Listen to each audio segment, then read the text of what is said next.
galera, estamos começando com mais um vídeo no canal. O vídeo de hoje nós vai estar colhendo aqui, né, com esse campo aqui, né, aí nós vai estar com essas duas colhedeiras, uma CR6.90 e uma S430, que nós vamos ali atrás.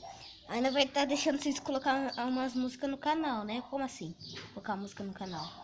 Ó, vocês vão escrever o nome de uma música que vocês gostam muito nos comentários e o seu nome. Aí no próximo vídeo, né, vai estar colocando as músicas que vocês gostam, tá?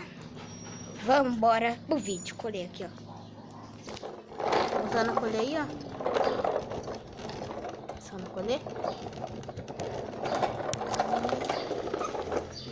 Já se inscreve no canal, deixa seu like, compartilha esse vídeo com todos os amigos. E vamos nessa.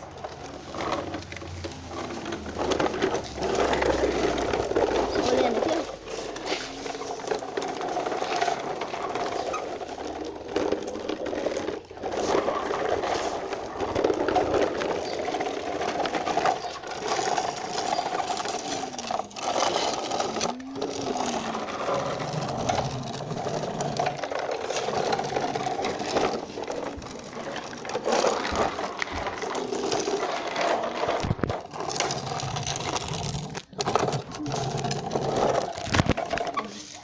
A outra aí, ó, sério.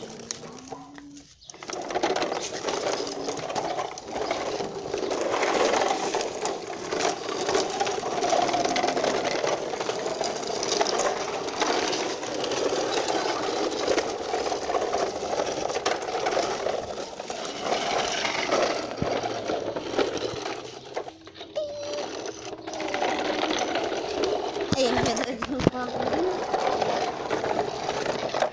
Essa colher com essas duas novas colhedeiras, né? Uma novidade pro canal. Vou estar descarregando ali para mostrar, fazer uma demonstração para vocês. Já vai estar descarregando. Depois né, vai esperar aqui, ó. Vai esperar. Aí né, vai deixar vocês colocar as músicas que vocês gostam, né? Já acabou de colher. Aí vai estar deixando vocês colocar as músicas que você gosta. Escreve o nome da música que você mais gosta nos comentários e seu nome.